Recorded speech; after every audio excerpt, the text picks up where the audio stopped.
Hello, ladies and gentlemen. This is Malachi Cowtipper going to bring you a hot afternoon cast of StarCraft 2. It is 98 degrees outside. I have my fan turned off. I have my air conditioning turned off, all to bring you guys the absolute best recording quality that I can. So, yeah, that also means I'm casting in my underwear. If you don't like it, get used to it. It is very warm.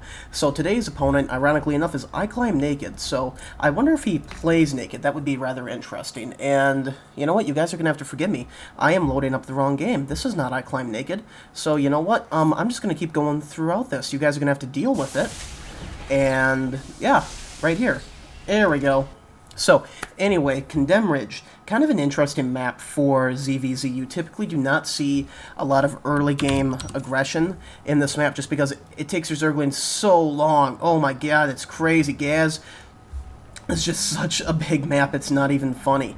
And it does usually lead to some interesting play because, who knows, you could go early aggression and catch your opponent completely off guard. You could go straight for like 2-base max roach. You know, maybe a quick 3-base expand into mutas. There's just so many things that you can do.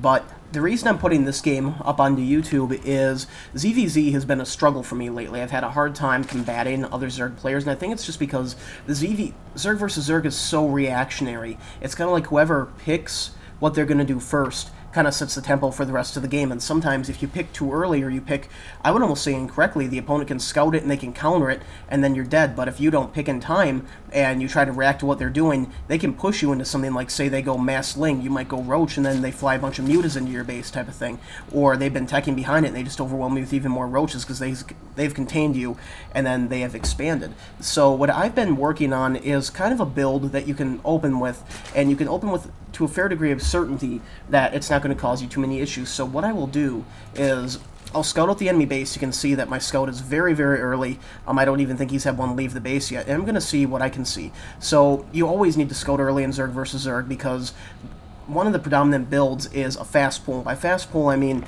doing your pull by or on the 10 worker mark, which usually leads to a spine crawler outside your base, which you need to be careful, vigilant for, and it also leads generally to an all-in, either with lings or with workers, and if it's not scouted properly, especially if you go expand first, you're basically dead. There's nothing you can do to stop it. So I'm seeing this pool come down a little early here, and what I decided to do is go pool and gas.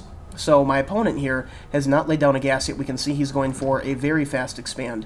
So when I scout this, you can see I'm going to have a movement path take me down there in just a minute or two. It's going to kind of tell me what I need to know as far as going into this build. You can see I'm already collecting gas, and I have not laid down an expansion myself. And what I'm going to do, especially now that I know that he has this base going up and his pool is just finishing, is I feel very comfortable doing some type of early ling aggression against him, particularly into banelings, simply because I know that by spending 300 minerals on this, by getting this up very early, he won't have quite the economy to fund a lot of lings very quickly, and also seeing that he doesn't have gas means that he isn't planning on sticking on Zerglings. He isn't going to go for fast speed or anything like that. So the way that you do this build is as soon as your pool pops, and I did do a 15 pool on this, is you start a baneling nest because you'll have enough gas for it, and then you also want to start speed as soon as you have enough gas for it as well. So it is a very demanding build, and this hatchery, I really should wait a bit on this. This is one of the first videos that I've actually, this is probably the third or fourth time that I've ran this build order, and I'm still kind of working the kinks out of it, but you do want to lay down a hatchery at some point because you don't want to be terribly far behind on your bases, but you're not going to have the economy to fund it with drones. It's more or less going to be there for larvae for your queens to push out mass Zerglings out of. So he has managed to push off my scouting drone, and if we take a look at the income right now, we'll see that he is up 19 over 17, so this build is going to put you behind. And the reason why I think this is a safe build is if they do not hit you with fast speedlings, then you should be able to hit them with some banelings or some speedlings to get into their base. It is very tough to wall off as a Zerg, especially because you need to wait for this creep to push back before you can build an evil chamber or maybe two and then get a spine crawler or two in there, so it's very easy to run by any type of static defenses. If we go to the production, we'll see that I'm producing a lot of lings, and what you need to do with this is once you have your queen out and you have enough workers to kind of fund the attack, you generally want about full saturation on one base, maybe a little bit more. You need to start hovering resources and hovering larvae, that way you can start pushing out lings. You can see that I probably should have built about 4 or 5 more workers before I started this because I just do not quite have the money to support it. We can see that Iclimbnaked, I love that name, is banking a lot of money right now, and I'm not quite sure what he's doing. He's just now getting double gas, so he has a build in mind, something that he wants to do. We can see I'm morphing not a lot of Banelings, but enough Banelings. This is very important, where if you go too many Banelings, it's going to bankrupt you because the build becomes too expensive. The Banelings are really there, to deal with clumps of static defenses or to take out that big group of defensive lings that he has. You absolutely do not want those Banelings going into a hatchery or going into a queen, because it's going to take like 7 or 8 Banelings to kill one queen. So these lings are going to run up, they're going to kind of get an idea what's going on, and then I'm going to run all these guys past here and get into the main base. So this is what I'm talking about. I'm going to break my Banelings off, come after these workers, get a few drone kills, that's nice, everything blowing up, and I have enough lings left here where I'm actually going to be able to do a lot of damage. This queen is most certainly going to die. She cannot run away. This queen and all these workers are pulling back. Go to income right now. We can see he's up 29 over 17, so I need to deal this massive damage with these attacks. I need to be very, very cost effective. I have more lings rallying down on the bottom. Let's go back to production right here. We check out workers killed 5. Nope, that's not what we want. There we go. So I'm sending in more lings, and again, I'm just going to get a good run by, and I'm going to force him to engage where I want to engage up here. Away from the static defenses. I have speed, which he does not. Very good. His speed is not even started yet, and I'm trying to work on the spawning pool right here. What I really need to do is pull these guys back and get a better engagement.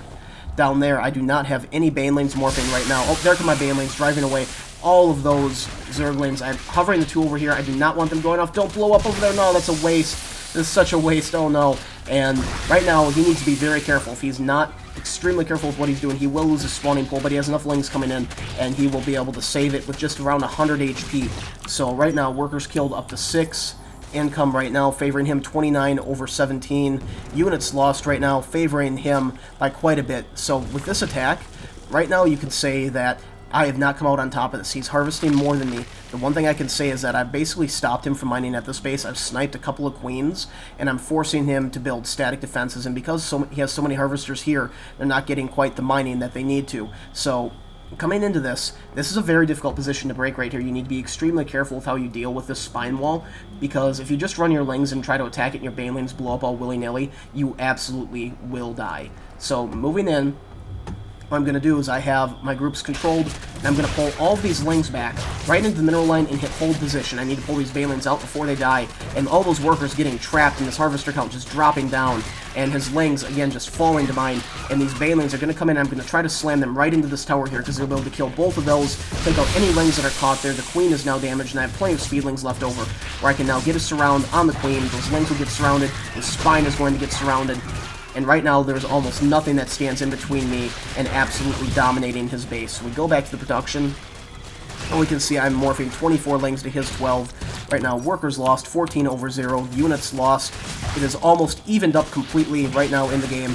And right now, these lings just doing a lot of work, killing as many workers as they possibly can. This hatchery completely undefended. There are almost no more static defenses, but he still does have a lot of workers. We can see I built a few more harvesters in the meantime, just to boost that economy a little bit. And right now, he's floating a lot of money because he only has 1 queen. He's only been able to inject them 1 hatchery, so that has definitely helped keeping his numbers down.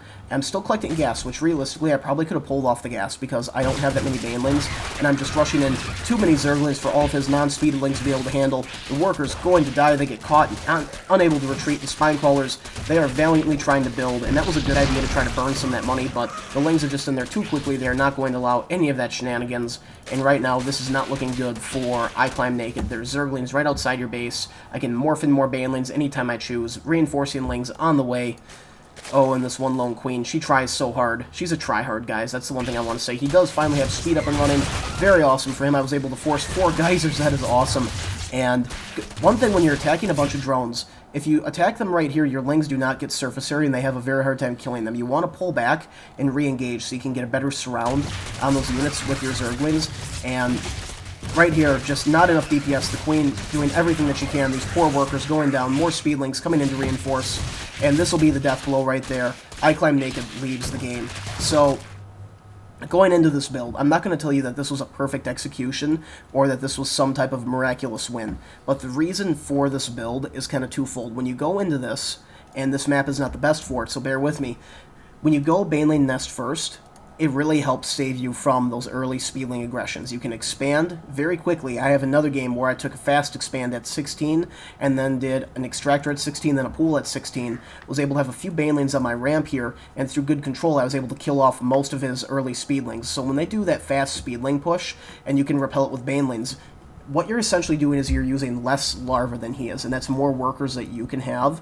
And it's kind of like he comes with a knife and then you have a gun, and then before he can counter by getting his own gun after you push back that attack, you need to go and attack him with your gun or your banelings and try to do some damage. So this build, it can put you behind, but it's very good at dealing with early speedling aggression.